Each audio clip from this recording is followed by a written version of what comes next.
très bien, c'est chaud.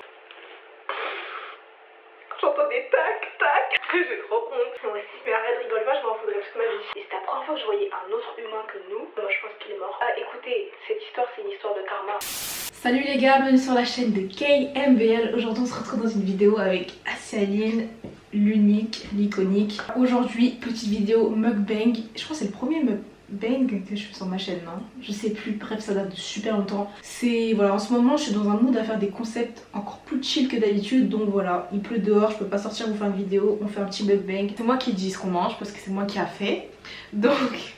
du poulet frit, basique, normal, mais le mien il est trop bon, il est exceptionnel, mieux que le KFC. Parce que ça y est, mukbang KFC, McDo on connaît, c'est nul. Non, vraiment. Ensuite, du fromage fondu, comme pour faire dans les mukbangs ASMR là, genre les Coréens et tout, ils aiment trop tremper leur fromage. C'est la nourriture, en fait le poulet frit plus le fromage fondu, trop populaire. Moi j'ai jamais goûté mais je veux voir ce que ça donne, ça se trouve c'est pas bon mais trop bon dans les Déjà vidéos. ce qui est sûr c'est que notre fromage il est mieux que les américains parce que les fromages américains ça n'a aucun goût. Grave. D'accord, donc ça va être forcément plus bon. Voilà, donc ça avec du riz noyé dans de l'eau, donc ceux qui connaissent ils connaissent, ceux qui connaissent pas ben ils vont dire qu'on mange des trucs dégueulasses. Mais... Riz à l'eau, les mondes, vous êtes où? En commentaire, dites-nous. Grave. Et voilà, ensuite petite boisson San Pellegrino, moi j'ai jamais goûté, ça va me faire goûter. Mais c'est trop bon. En gros là, bref on va trop bien manger. Aujourd'hui c'est un mukbang, blabla, story time, petit bilan de fin d'année, voilà c'est chill. On est parti, bon appétit. Mangez en même temps que nous parce que sinon vous allez avoir faim. Ouais, T'inquiète, à chaque fois on croit qu'on a rien à dire et au final on fait une vidéo d'1 heure. Déjà je sais pas si vous avez vu, j'ai remis ma pépé, genre ça fait super longtemps. Attendez avant qu'on commence à discuter, on va manger parce qu'on n'a pas mangé de la journée, genre on fait trop ça. Avec Asia, comme on est busy, on mange une fois par jour. Attends, dans les vidéos ils font ça. J'ai pris des baguettes et tout chez moi. Ouais, dans les vidéos ils enroulent le truc. En fait dans les vidéos genre le fromage il est encore plus fondu parce que il est dans un plat chaud. Ouais. Et du coup là le fromage il est fondu mais il est un petit peu dur. Moi en fait tu me dis pas si c'est bon ou pas. Oh, ok. Ça non c'est pas bon, sinon on n'aurait pas fait cette là. Non c'est bon. C'est trop bon. Voilà. Ouais. Je comprends pourquoi ils mangent ça tous les 4 matins. Ouais. Parce que c'est vraiment bon en fait. Ouais. Vous savez les Coréens ils mangent leur poulet comme ça à la verticale genre. Ouais. Avec ma petite soeur Kathleen dans le Cook Cake sur les gâteaux de Noël on a fait un petit bilan de Noël, on a parlé autour du sujet de Noël. Normal c'est le thème. Là je me dis c'est peut-être je sais pas, peut-être une des dernières vidéos de l'année où on pourra échanger et discuter d'un sujet. Donc je propose qu'on fasse un petit bilan de cette année, moi et Asia, et puis vous faites le vôtre en commentaire parce que je vous ai dit à chaque vidéo où c'est un peu chill, style vlog backstage où qu'on a le droit de parler d'un sujet, vous racontez votre vie en commentaire. C'est parti, à vos claviers. Franchement 2020 ça a été une année trop dure. Et le Covid, en fait moi déjà sans le Covid déjà l'année 2020 elle a été trop dure. Une année de rude épreuve pour tout le monde je pense. Moi ça a été genre l'année de remise en question, qu'est-ce qu'il faut que je fasse. Choisir les personnes qui vont m'entourer, les études et tout, enfin j'étais déjà avancée dans mes études mais suivre bien les cours, progresser dans les cours et tout, plus les problèmes de la famille. Et après le Covid. En fait le Covid moi ça m'a fait vraiment peur au début quand j'étais confinée toute seule à Paris. Ah ouais non mais elle a passé son confinement, le premier confinement toute seule, genre j'ai pas compris. Laisse tomber, j'avais peur de rentrer et de donner le Covid. Moi j'étais dans la région où c'était ouais. rouge hein. C'était en zone rouge ouais. Nous on avait à peine le corona et il y avait quoi, 1 ou 2 cas dans la ville. Bah pareil moi 2020 franchement une sale année. Je sais pas ce qui fait que je l'ai trouvé quand même iconique. Non pardon, mais quand même. Mais ça s'est bien terminé quand même. Oui, ça s'est bien terminé. Pro et tout, t'as fait des trucs pro. Oui c'est vrai que professionnellement bah ça a donné tu vois. Mais tout le reste c'est une catastrophe. Socialement ça a été le bordel. Pour le développement personnel ça a été le bordel. Vraiment mon période de confinement c'était vraiment une période, c'était ma pire période. Alors que professionnellement et sur les réseaux par exemple c'était vraiment le top. Donc en fait c'était un contraste sans cesse. C'était les montagnes russes. Moi j'appelle ça les montagnes russes, c'est ce que je dis depuis le début. Soit là, je sais que vous aussi vous allez me dire que 2020 c'était chaotique. Mais bon, on espère en tout cas que 2021 ça va être mieux. Même si j'ai pas trop d'espoir parce que c'est pas du 31 décembre au 1er janvier que ça a changé. À part l'heure et la date, mais c'est grave. Faut pas espérer grand chose, faut pas attendre grand chose de 2021 parce que c'est pas comme si on avait trouvé des solutions. Genre on a encore, enfin l'état se fout de notre gueule là clairement. Donc tout ce que je veux dire c'est accrochez-vous et ceux qui sont en plein décrochage scolaire, bah on est ensemble. Bah accrochez-vous justement. Et t'as appris quoi de cette année? Ce que j'ai appris cette année, 3 trucs que t'as appris cette année. on connaît jamais vraiment bien quelqu'un.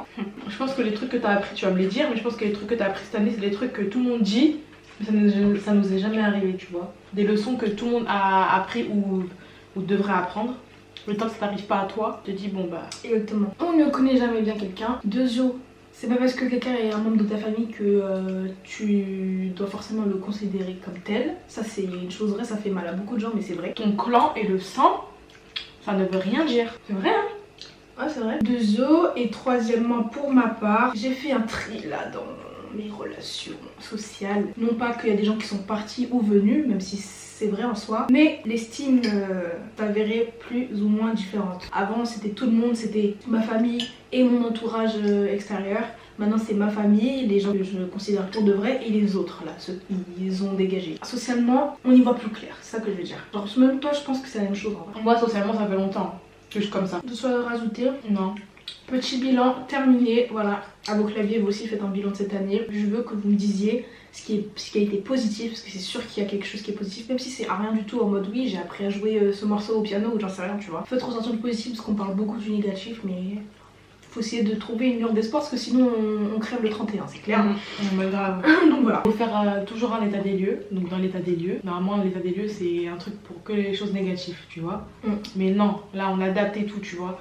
Donc quand tu fais ton état des lieux, bah, tu te dis bon bah cette année il s'est passé ça de négatif.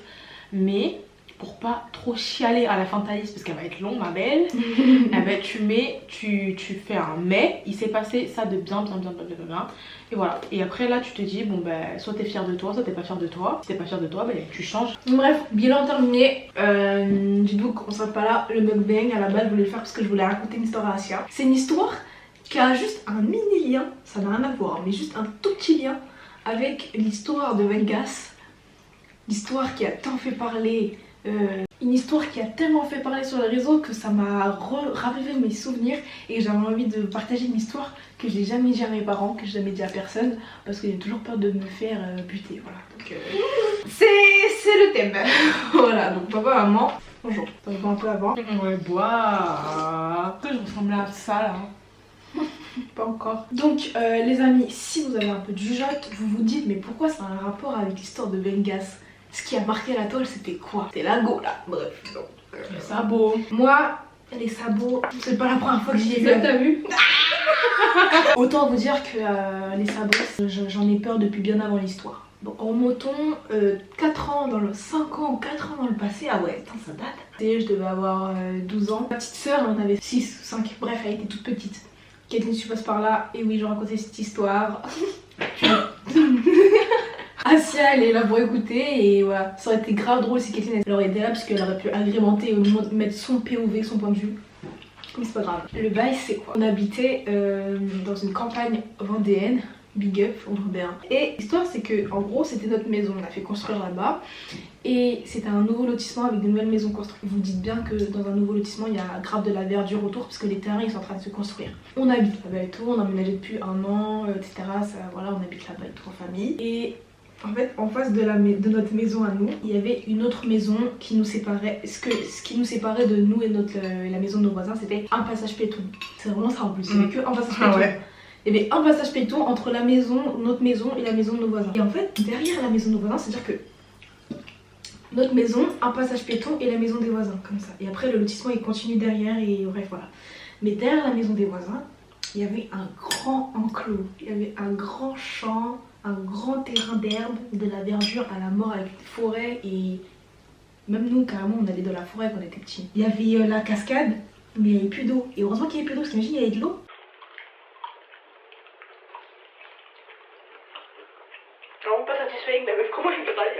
Derrière la maison des voisins, il y avait un grand enclos comme je l'avais dit. Avec ma soeur et les copains du quartier, on jouait tout le temps dans cet espace. Il n'y avait pas souvent des gens. Donc l'herbe, il y avait tellement de personnes que l'herbe poussait et tout, ça se confondait avec le cannabis du voisin. Period. Bref. Voilà, en plus c'est vrai. En plus c'est vrai. Je crois qu'on voulait aller le dire. On allait, franchement, quand on est parti, petit aparté, quand on est parti derrière son jardin, parce qu'en fait, derrière chaque jardin des maisons, il y avait un chemin. On avait le droit, donc ça veut dire qu'on pouvait voir dans les jardins des gens, tu vois, c'était un chemin pour tout le monde. Ah j'avoue ouais. Tu te rappelles ou pas? C'est un truc de ouf quand même. Hein. Tout le monde pouvait passer comme ça. Tout le monde pouvait passer, genre, je sais pas. En fait on pouvait faire le tour tout le quartier. Ouais, tu te rappelles? Ouais. Moi je passais jamais derrière chez Manu, j'aimais pas. Voilà. Moi non plus j'aimais pas. C'est chelou, il y avait trop d'herbe. Bref, et eux ils faisaient pousser de l'herbe, en fait on a dit c'est quoi ça? Mais nous on a reconnu, mais comment on a reconnu? C'est toi qui as dit ouais cannabis. Moi j'ai reconnu, je sais pas pourquoi. Et j'ai reconnu et tout, et après, ils disaient ah vous partez là, pourquoi vous restez ici? Genre ils avaient trop le seum qu'on dise c'est quoi ces plantes et tout. Moi je suis vraiment trop une chercheuse de merde, je faisais que dire c'est quoi ces plantes et tout alors qu'on était vraiment des gamines à l'époque. Bref, on sait pas faire ce qu'on veut dire. On jouait tout le temps dans l'enclos et tout avec les copains du quartier, on courait et tout dans l'herbe. Je sais pas si ça servait à quoi parce qu'en fait il y avait largement de la place sur la route dans les quartiers parce qu'on faisait tout le temps du vélo et tout. On va dire qu'une semaine sur deux ou un week-end sur deux ou j'en sais rien, bref vous comptez des jours aléatoires comme ça. Il y avait un cheval qui venait dans l'enclos. Donc il y avait un cheval et tout. Et moi avec Kathleen, parce que elle sortait jamais. Moi et Kathleen et les copains du quartier, on aimait trop jouer dedans. Sauf que si des fois il y a un cheval, on peut pas, logiquement. Mais logiquement, c'est-à-dire que nous, on s'est pas dit ouais il y a un cheval, on peut pas aller dans l'enclos. On s'est dit il y a un cheval, on va grave aller dans l'enclos. Donc du coup, c'est ce qu'on faisait. Mais en vrai quand j'y pense, je me dis mais on est des fous, on avait vraiment pas peur. Parce que moi elle dit que je sortais jamais, mais parfois je sortais, faut pas non plus abuser. Mais on était vraiment des enfants de la campagne. Non mais écoute, vous les Parisiens, les Parigots là, jamais vous allez connaître ça. Écoute, vous connaissez que les tours en voiture. Écoute, on a grandi dans la zeng. Soyez encore qu'on fait avec. Et là si vous avez la rêve, grâce à une musique avec le remix, bref voilà. Donc nous on s'est dit mais c'est pas parce qu'il y a un cheval qu'on va pas aller jouer dans l'enclos. Le cheval maintenant on commence à l'apprécier et tout. Moi et ma soeur on lui donne le prénom de Brownie. On l'appelait Brownie parce qu'il était trop beau, il avait une couleur caramel. Moi il me faisait peur, tu sais je t'avoue. J'avais peur de lui. Ah ouais? Mais je faisais semblant là, je travaillais pas confiance en moi. Ah, bah nous on s'en battait un petit peu les couilles. Après moi j'avais peur de juste lui donner à grailler, mais sinon je m'en foutais, genre on rentrait dans l'enclos et tout. Hein. Oui moi aussi j'avais, mais quand je dis j'avais peur c'est dans le sens où ça reste un animal frère, tu vois ce que je veux dire. En fait quand il y avait les autres enfants du quartier, on faisait attention. Le quartier était tellement petit qu'il y avait juste une allée qui menait de la première, donc notre maison, à la dernière du bout là-bas. Et en gros il y avait toujours les enfants du quartier, c'était des plus petits que nous. Et en gros c'était des grosses poucaves, donc en gros ça prenait 2 minutes pour qu'à chaque fois qu'il se passe quelque chose ils aillent le dire à leurs parents, tu vois. À chaque fois que tous les enfants du quartier ils étaient de sortie, bah on continuait de faire ce qu'on voulait, tu vois. Parce qu'on les influençait grave, genre si on voulait créer une cabane en bois on allait le faire, ils allaient tous nous aider, tu vois. Mais si on voulait jouer dans l'enclos, bah ils allaient venir jouer toute l'après-midi à côté, tu vois. Donc du coup bah c'est ce qui se passait. Là on a vu qu'ils étaient de sortie avec leur petit vélo, on s'est dit ok on sort de l'enclos et là du coup ils sont tous venus à côté de nous et tout, ils ont commencé à aller chercher des pommes chez eux, de l'herbe ou je sais pas quoi, des carottes et tout pour donner au cheval. Donc non, moi ça m'ennuyait, je me suis dit bah vas-y je leur donne à manger toute l'après-midi, je me casse tu vois, je suis rentrée et du coup vient un autre jour où personne n'était de sortie. Personne n'était de sortie, il faisait hyper chaud, je pense que c'était la canicule carrément, il faisait tellement chaud. Genre l'après-midi, en fait les heures à la campagne ça passe tellement lentement, j'ai l'impression que cette journée elle a duré 48 heures. Bref, mais voilà, ça c'est un détail. Juste pour vous donner un petit peu l'adrénaline qui fait qu'on avait envie de s'amuser parce qu'il faisait trop chaud et on pouvait pas aller à la mer. Brownie, il était dans le terrain et avec Kathleen on s'est dit viens on va jouer sur le terrain en fait, c'est beaucoup plus amusant, il est là, genre à un moment donné. Des faux là. Déjà le cheval, c'est trop génial, donc il était énorme. Le cheval, je vous jure, il était. Déjà moi j'étais toute petite, là je suis pas bien grande, j'ai 18 ans, je suis pas bien grande. Mais enlève-moi 4 ans d'existence, tu verras que tu m'enlèves 10 cm. Ouais, j'étais toute petite et Kathleen encore plus, je crois, elle avait 4 ans. 6 ans au max, non même pas 6 ans, c'est impossible, elle avait 4 ans. Bref, je donne trop de détails mais c'est pour que vous imaginiez un petit peu le scénario. Et donc du coup, on va dans l'enclos. Hein. Le cheval était au fond de l'enclos, près de la forêt, presque de là-bas où il s'était fait amener par un maître ou je sais pas par qui. Il est au fond de l'enclos, tu vois. Et là, il voit que nous on traverse le petit fil barbelé parce qu'il y avait qu'un seul fil et il était même pas électrique, je crois, je sais plus. Si. Quand il y avait le cheval, il était électrique. Ouais, quand il y avait le cheval, il était électrique. Et quand il n'y avait pas le cheval, il était plus électrique. Voilà. Et donc là, vous imaginez bien, le fil était électrique puisque le cheval était dans l'enclos. Et nous, on rentre avec Kathleen, on était que toutes les deux. Ça, c'était trop bizarre parce qu'il n'y avait personne dans le quartier, je vous jure. Il y avait personne. On rentre dans l'enclos avec Kathleen. L'enclos du Doubs, peut-être qu'il faisait, ça se trouve, il faisait 1 hectare tellement c'était grand. Mais ça, c'est les jours d'après-midi où tout le monde va à la plage là, tu sais. Ouais. En plein été. En fait, il faisait tellement chaud que c'était en plein été que je suis sûre que tous les enfants ils sont partis, je sais pas où, en famille ou à la plage. Et nous, bah, ce jour-là, on n'est pas sortis, tu vois. Avec quelqu'un, on rentre dans l'enclos. Le cheval, il est tout au fond. Il nous voit, forcément, il se dit, ouais, comme d'hab, ils vont me donner de la bouffe, donc j'arrive, tu vois. Putain, ça fait trop peur quand les animaux ils comprennent et qu'ils viennent vers toi, genre. Ouais, genre, tu sais, il avançait comme ça, mais le pauvre aussi, lui, en fait, c'était un peu un cheval. Quand j'observais son comportement au fil des jours, c'était un peu un mesquin, genre, je sais pas comment dire. En fait, on était un petit peu, mais genre, je pense que les enfants, on était des petits cons avec lui. Genre, on lui donnait à manger, mais des fois, on voulait le faire courir. C'est ça le truc, c'est ça. Hein. Ouais. Il était trop mou. Et nous, on voulait que ce soit un cheval de course, t'as capté. Genre, on se vantait de notre cheval, parce que moi. On s'ennuyait aussi dans la campagne. On s'ennuyait grave, donc du coup, comme on était des petits cassos. Bah du coup le cheval on voulait le faire courir et je m'excuse d'avance pour tous ceux qui font de l'équitation, venez pas m'insulter, votre caramel il est en sécurité. Parce qu'on voyait qu'il était, moi je le voyais bien musclé, je me suis dit mais lui il doit faire des bêtes de course, moi je savais pas que c'était un cheval lambda. Donc on voulait le faire courir et pour le faire courir bah il faut qu'il ait un petit coup de presse tu vois, donc des fois on le faisait briquer comme ça. J'ai trop honte. Moi aussi. Ah, écoutez, cette histoire, c'est une histoire de karma. J'ai dû le payer dans ma vie, ça pour ça. Mais en gros, on prenait soin de la terre et on le lançait plus loin pour qu'il aille voir, tu vois, le truc.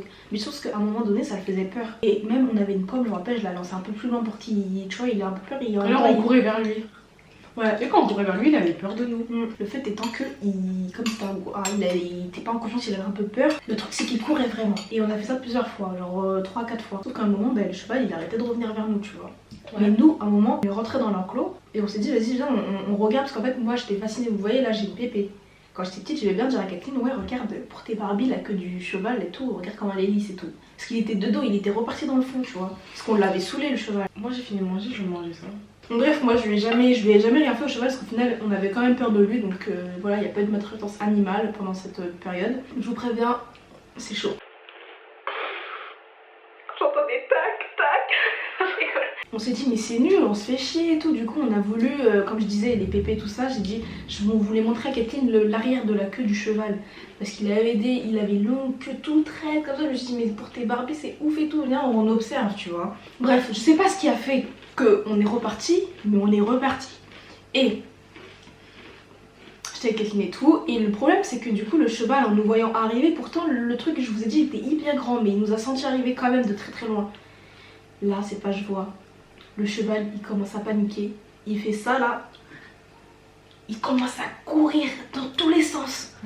Il court dans tous les sens. Vous voyez, on va dire que tout l'écran c'est l'enclos, d'accord? Et la main c'est le cheval. C'est-à-dire que le cheval il est petit, l'enclos il est grand. Le cheval il faisait ça. Droite, gauche, mais en venant, admettons la limite de l'écran là, c'est près de chez nous. Et ici c'est le fond, il faisait ça. Il courait dans tous les sens comme ça, il revenait. Parfois il faisait des trucs comme ça. Ouais. Fou. Il courait dans tous les sens. Il a fait 3 tours au moins. 3 allers-retours, genre je l'ai vu aller à droite à gauche 3 fois. Et moi j'ai paniqué. En tant que petite conne, je suis sortie de l'enclos, mais j'ai taillé une pointe, c'est-à-dire que moi je courais vite à l'époque. Mais ce que j'ai oublié, j'avais une sœur de 4 ans, inconsciente. Mais arrête, rigole pas, je m'en foudrais toute ma vie. Tu sais pourquoi? Parce qu'en plus papa et tout, ils buvaient l'apéro avec les voisins, je crois, dans le jardin. En fait, ça me fait rire parce que... Elle m'a passé... Tu t'es barré comme ça là. Mais j'avais oublié moi. Dis-toi, hein, quand t'as peur, Bengas il a couru, il a oublié tous ses potes. Ouais c'est vrai. Moi j'ai couru, j'ai oublié ma soeur. Je vous raconte, hein. J'ai couru d'une telle manière parce que il accélérait et vous savez un cheval sur la terre ferme quand il galope, il galope. Ah ouais. Il fait du vrai bruit, il fait du tonnerre. Un bruit hein, avec les sabots. Il faut bien. Comme ça.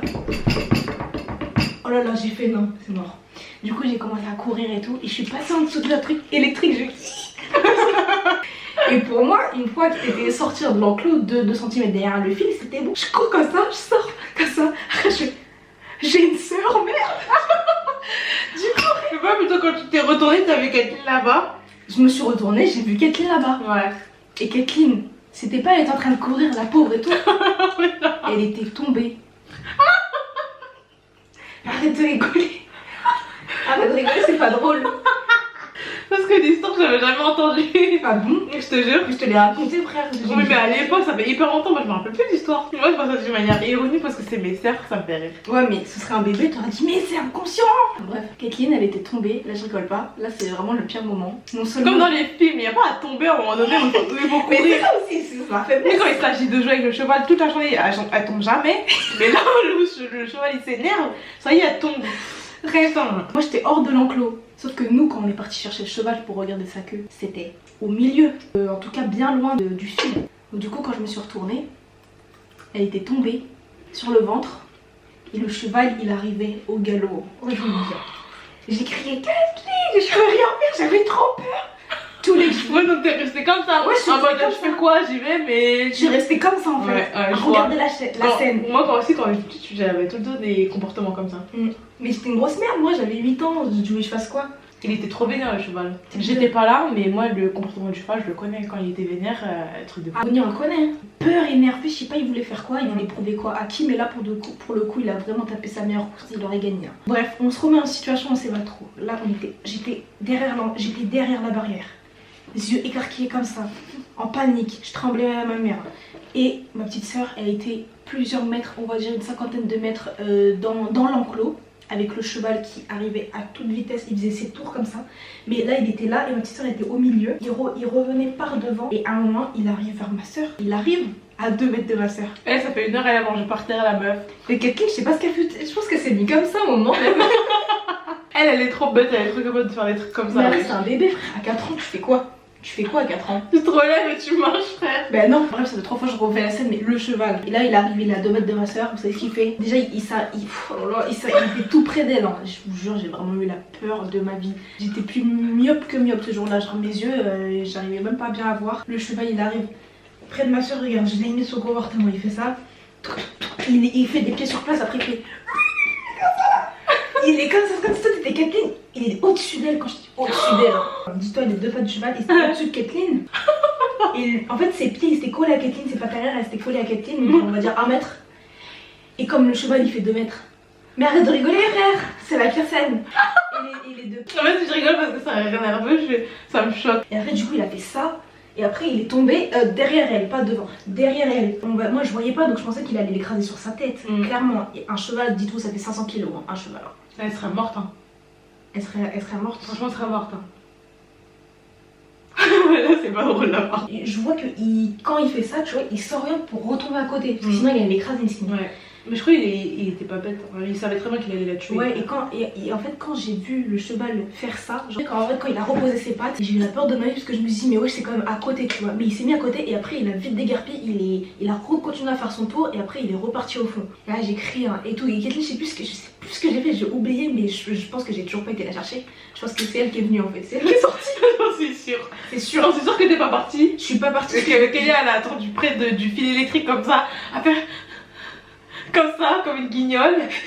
Ouais, c'est sûr qu'elle a même pas pu crier, sortir un son de sa voix. Je crois que j'ai rien fait, vraiment, je suis vraiment une Elle grosse a lâche. juste vu le voix trop comment t'es. Je suis vraiment une grosse lâche et pour ça, je m'en voudrais toujours, mais miskin ma soeur. En même temps, t'étais petite, hein. Et tu sais, je voulais pas crier au secours ou quoi parce que j'allais me faire niquer en fait. Je voulais pas, d'ailleurs, j'avais trop peur pendant une semaine que la scène, les voisins ils l'aient vu là.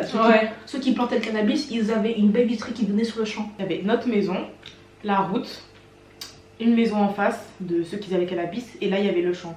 Voilà. Donc, bref, du coup, j'ai plus le souvenir de.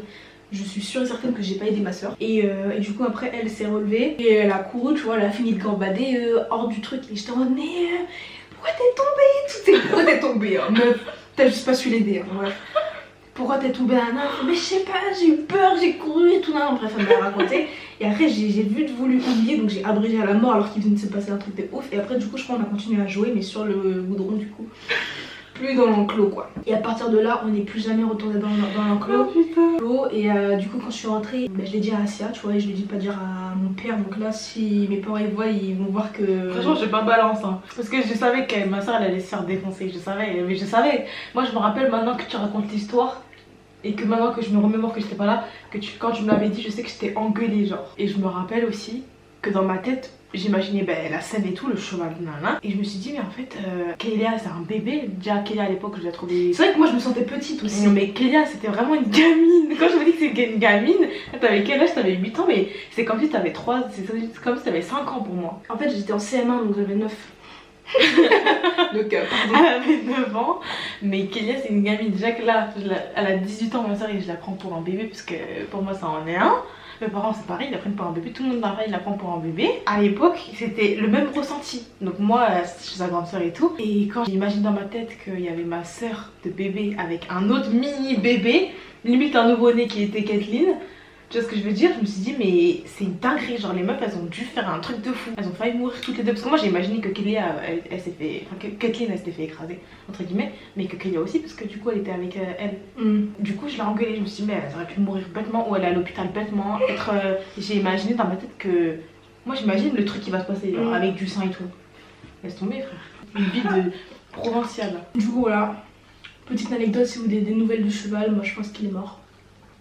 Ouais, moi aussi. Parce que je vais t'expliquer pourquoi. Un jour de pluie. Hein. Et je vous jure, j'ai l'impression que toute ma vie là-bas c'est un roman. Un jour, c'était un jour de pluie, il pleuvait à la mort, il pleuvait grave des cordes, je m'en souviens. Je regardais par la fenêtre parce que je voulais regarder s'il y avait le cheval. Il était là. Et après, je continue à jouer à ma DS et à un moment, je re-regarde parce que je me faisais vraiment chier, le temps il était super long à la campagne. En premier plan il y avait la maison des voisins comme je vous l'ai dit, avec qui nous séparait juste d'un passage piéton, et après derrière sur le côté tu pouvais voir l'enclos, parce que la maison ne cachait pas tout l'enclos, parce que l'enclos était vraiment grand, et donc du coup je vois le cheval passer comme ça, il marchait un tout petit peu hyper lentement, et après je vois une sorte d'homme fermier au loin qui vient, et c'était la première fois que je voyais un autre humain que nous qui venait du fond, comme ça, du fond.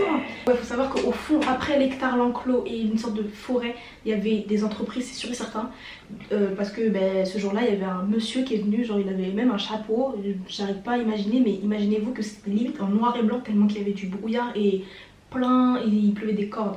Mais j'ai quand même aperçu un homme, et il est venu prendre le cheval en fait avec une sorte de laisse ou je sais pas comment on appelle ça, un lasso ou je sais pas quoi, et il a pris le cheval, pas violemment mais il l'a pris et il l'a emmené vers le fond, et après je regardais jusqu'à que je vois plus rien, et après je les ai vus, ils sont partis là-bas. Et moi je pense que vu comment le cheval, c'était pas un cheval, il était musclé comme tous les chevaux, mais c'était pas un cheval de course quoi. T'es sûr? C'était pas un cheval de course? Et je pense que c'était un cheval pour je sais pas, l'alimentaire ou je sais pas. J'ai l'impression qu'il a été tué. Moi je pense qu'il a été tué parce qu'après on n'a plus jamais revu le cheval pendant hyper longtemps. Donc et après on a déménagé, donc du coup on saura jamais. En tout cas voilà, mais moi je pense que le cheval il est mort, soit il est mort, soit il a été rapatrié dans une famille où c'est un animal qu'on a loué ou je sais rien, mais bref c'était vraiment un miskin quoi pour le coup. Donc morale de l'histoire, quand il y a un cheval, laissez-le tranquille. Si vous faites pas de l'équitation, le cheval c'est pas trop génial. Ça pèse 500 kg là, c'est des sabots, ma phobie. Donc voilà, tout ça pour dire que le lien avec l'histoire de Vengas qui a versé, c'est les sabots. Je te jure. C'est vraiment les sabots qui auraient pu tuer ma petite soeur. Donc, mais c'était pas drôle. Moi je me suis refait la quand je me pose et tout, je rigole pas du tout, je suis énervée. Papa et maman ils vont te défoncer là. Hein. T'es mortant.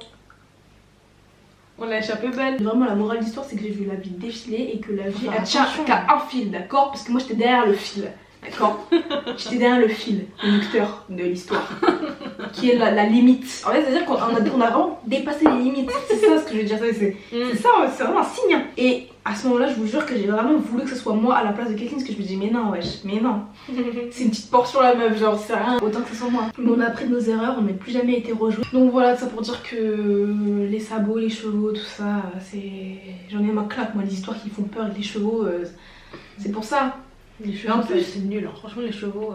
J'ai été voir ma pote à la compétition d'équitation. Non, mais laisse tomber. Hein? Voilà, Oriane, ma belle. Big up. Il aurait pu t'écraser aussi. J'ai la vidéo, hein, t'inquiète, c'est dans la boîte. Non, mais en fait, les chevaux, faut grave gagner leur confiance, parce que s'ils sont pas en confiance, ils font de la dé, mais comme pas possible. Hein. Moi, j'aime pas. Ah, c'est chaud. Bref. Et les gens qui sont chelous, mystiques dans vos sectes et qui se font greffer des sabots, là, c'est niette, d'accord? Arrêtez-moi vos conneries, là. C'est à la fin de cette petite histoire, confession, story time, tout ce que vous voulez. Apprenez de nos erreurs du coup, parce que vous ne les avez pas faites, vous n'allez pas les faire, d'accord? Tu peux passer une glace? Ouais, pour finir, on va manger ça. Parce que... Ouais, moi je vais finir par rose des sables plus une petite glace, et puis voilà, on n'a plus de batterie donc voilà. On se fait plaisir hein, pour le mukbang parce qu'on mange jamais comme ça. Exactement, on mange bio. On mange pas des trucs frits et tout, du fromage comme ça, des roses des sables et tout, des gâteaux, des poissons en canette. Ouais, vraiment. C'est la fin de cette vidéo, les gars. J'espère que ça vous aura plu. Ça m'a fait du bien de me confier. Je pouvais pas laisser 2020 sans me confier et de raconter ces story time, surtout avec l'histoire de Sabo là. Sabo qui nous a tous failli nous tuer, d'accord? Sauf que moi c'est vrai. Ouais. Pierre Vengas, ma belle. Voilà. Donc voilà, j'espère que ça vous aura plu. Si vous voulez d'autres vidéos mukbang, dites-nous en commentaire. Comme d'habitude, toute suggestion de vidéo est bonne à prendre. En attendant, prenez soin de vous. Je vous fais de gros bisous. A plus tard, amis. Bye. Salut.